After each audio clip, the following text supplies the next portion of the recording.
Morning, folks. Certified Hoarder here. Sitting down the end of my road, just enjoying some peace and quiet. Just dropped the kids off of school Monday morning, and gathering my thoughts. I have to have peaceful mornings, or I don't function well.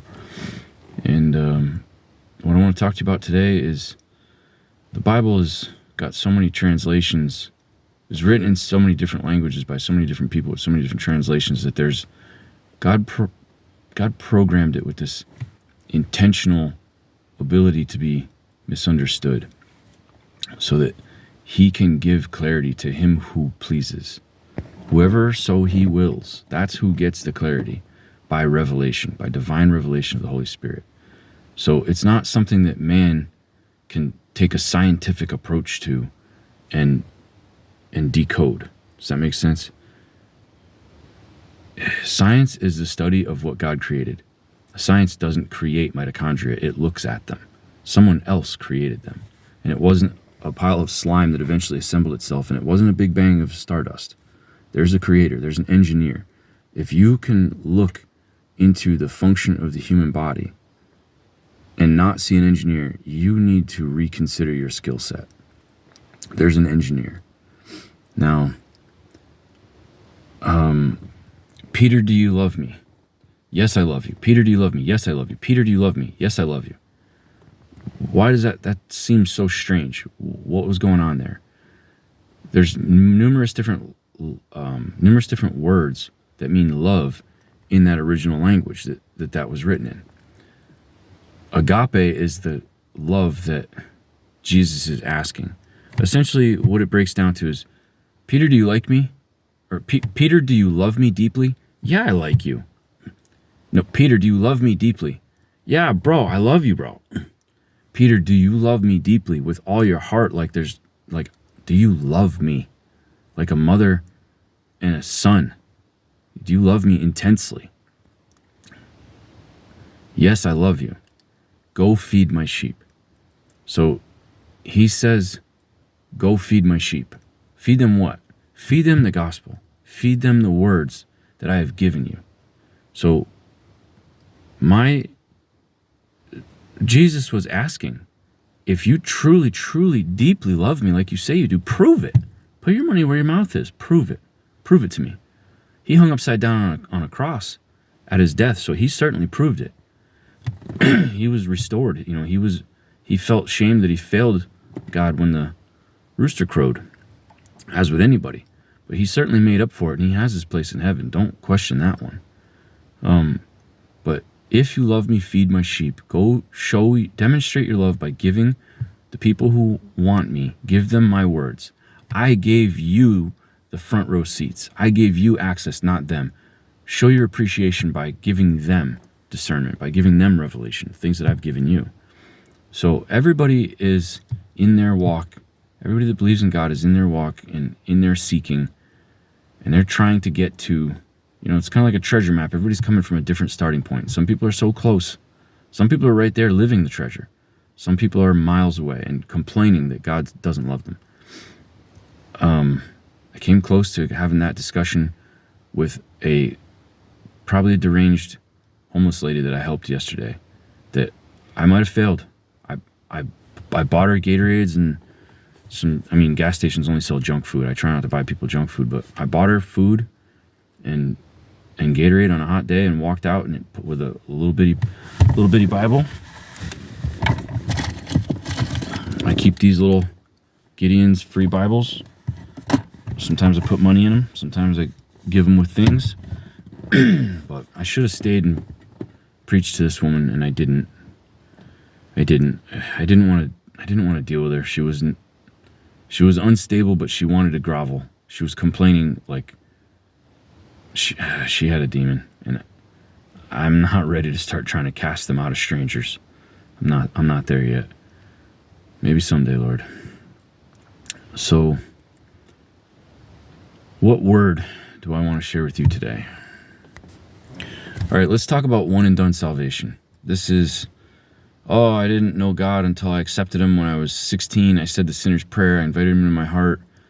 And, 2 years later, I was doing drugs and sleeping around and cheating on my girlfriend and then got her pregnant and I got 3 different baby mamas, but I'm saved. Okay, so let's talk about this drive-through Christianity. I live in the Bible Belt now. It is absolutely chock full of churches. That doesn't mean that every church is really serving the Lord to its full capacity or doing him justice. So this concept that you just need to say the sinner's prayer one time and then that's it, you're in heaven.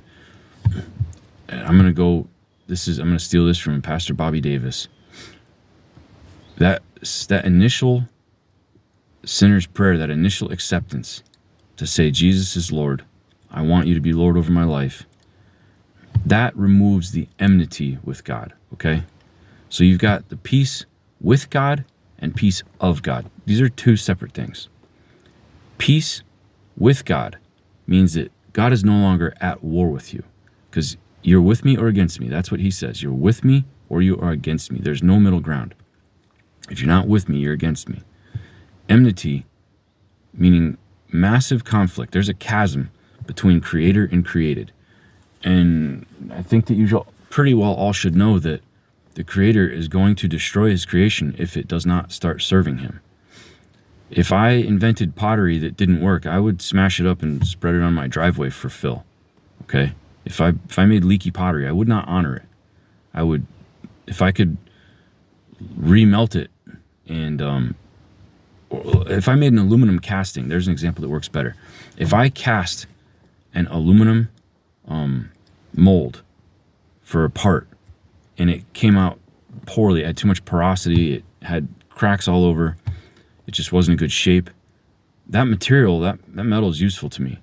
I wouldn't put the thing on a mantle and honor it. I would put it back in a fire and remelt it, and I would make it into something new. And this goes in line with many of his parables. The furnace of affliction, Jesus talks about the furnace of affliction, and it's a parable for a silversmith or a goldsmith, and he's going to melt and remelt, and he's going to make things better and better. He's not going to leave it as a piece of garbage and not continue to heat it up and refine it. So you having this one time I accept, you having this one time I accept, that ends the enmity, the warfare. You can have peace with God. You're no longer his enemy. You've acknowledged him. You've acknowledged him as the king that he is. You've acknowledged him as having a throne and having dominion and having power and being the creator, being the Son of God who died, stayed in the grave 3 days, and was risen and lives again. You have said you are who you say you are. That gives you peace with God. Peace of God is in continuing to stay with him, continuing to walk and talk and be friends, continuing to abide in him. So if you have said the sinner's prayer and you're living a turmoiled life, I did this. I knew there was a God in 2005 in a very vibrant, incredible way, a miraculous way. And as soon as he was done brushing me off, I ran straight back to my old ways, and I purchased crisis. I used my time, treasures, and talents that were given by him to purchase all of the crisis and chaos that I could possibly afford. And believe me, I could not afford it. So I said the sinner's prayer and then said, God, close your eyes while I do this, just like lots of you are doing. And my life did not have peace at all. I did not have peace until daily walking and always being concerned. Lord, what do you think about this? Should I do this? Is it okay if it's not okay? I see that look on your face. No, sorry, I can't do that. Sorry guys, I can't do that. Peace in your life. In a world of anxiety, a society of anxiety, to have peace in your life, that's how you can be set apart. You want to demonstrate the glory of the kingdom of God to people who don't know him? Just be unanxious in a world of people that are medicating and worried and nervous and that are just continually using their media platforms to grovel and complain and whine and make light of and make jokes of and just point out all of the things that are wrong so that you can accumulate other anxious people that don't have peace and just make it, it's so funny that way. Make it a joke, but it's not a joke. It's not a joke at all. And having peace, I'm in the middle of a divorce. I don't know what to do. I don't know what the right answer is in my life. I don't know what's good for me. The only thing I know that what's good for me is to serve the God that made me. So that's what I'm doing. The more unstable I feel in my own capacity to manage the decisions that I'm having to make, the more I want to not manage any of them and just step back and serve him, because I know how to serve him. I know how to serve him. If I step back and serve him, he will make my path straight. I don't have to. Now, if you think that you can just pray that one sinner's prayer and be good, I've got two analogies for you. One is you're walking past your spouse in the hallway and you step on their toes. Let's say you're a big guy, you're a man, and your wife's a dainty little pretty thing. You step on her toes with your work boot on, and she's barefoot. Okay, this is your sin. This is an analogy for your sin. You stepped on her toes. Oh my God, I'm so sorry. She cries out in pain. Oh my God, I'm so sorry. I'm so sorry. You apologize. She grants you forgiveness. 2 hours later, you do it again, but you don't say sorry because you already said it once. You said the sinner's prayer. You don't have to say, Lord, I'm sorry. I repent. You can just keep stepping on her toes and never saying I'm sorry again. Keep sinning, but stop coming and asking for forgiveness. Stop owning your error. Stop saying, I'm sorry that I hurt you. Please forgive me. I'm sorry that I hurt you. Please forgive me. And never actually try not to do it anymore. If you think that God can pick you up and brush you off that first time you came to Christ, when you were all teary-eyed in the church and you came to the calling, and you went down in front and you cried and people put their hands on you and comforted you and consoled you. But thereafter, you just go right back to the way you were living and you don't say sorry and you don't try to stop anymore. You just say, well, I've got God and he's a God of forgiveness and he'll forgive me. Not if you don't ask for it every time you make that mistake, and not if you don't stop, or not if you don't start trying to avoid that mistake. Start caring about stepping on his toes. The next analogy that fits, one and done drive-through Christianity. Oh, yep, you're the Lord of my life. Please come into my heart. Yeah, I confess you're God. Okay, now I'm good. That's the same as seeing Jesus at a big old rock star concert revival and running up and getting his autograph and leaving never to return. And then for the rest of your life, you show people that autograph and you say, I know him, yep, I know Jesus. But then when the crowd catches up, when the reporters catch Jesus outside of some other show 10 years later, and they ask, hey, do you know so-and-so? He says, no, don't know him.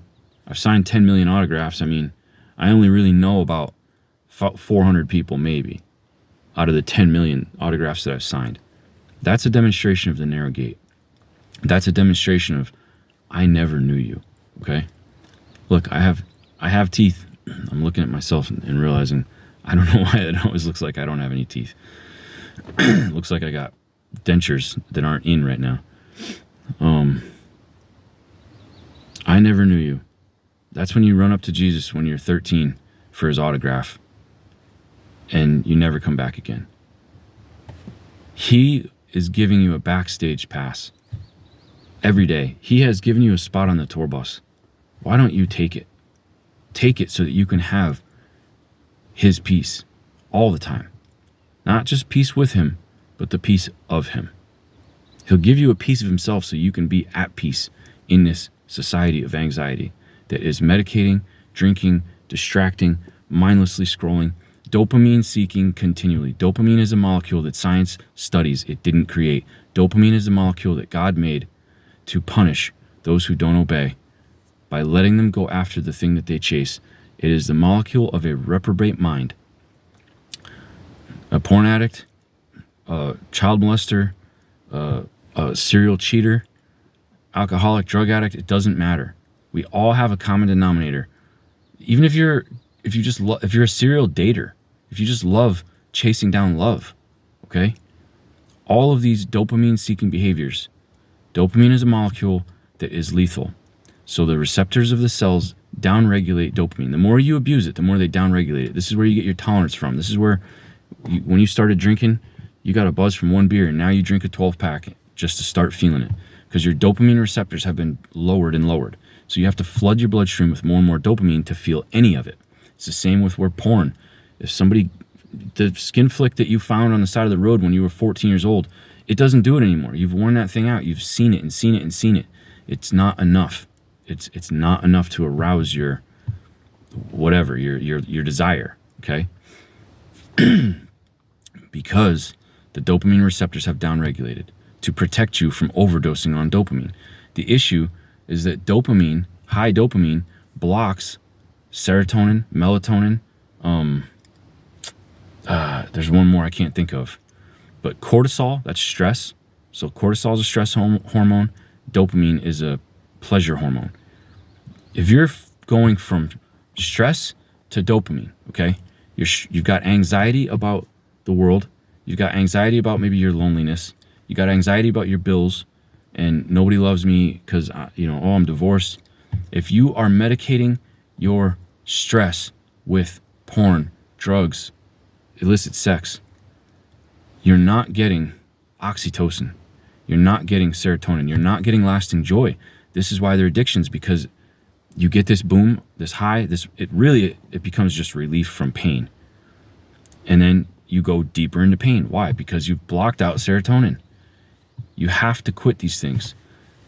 God will let you chase them until you find yourself in hell, separate from him, and with all of the things that you lusted for. You get to have that in hell, apart from him 100%. Hell is when there's absolutely no satisfaction in having a complete overdose of that thing that you craved throughout your life. And Solomon will tell you all about it. 700 wives, 300 concubines, and all the wisdom in the world. Did he not write Ecclesiastes? Vanity, vanity, it's all vanity. It's all pointless. This is all pointless. Life is pointless. I've got everything that there is to get, and it's pointless without God. I love you, people. Thanks for watching.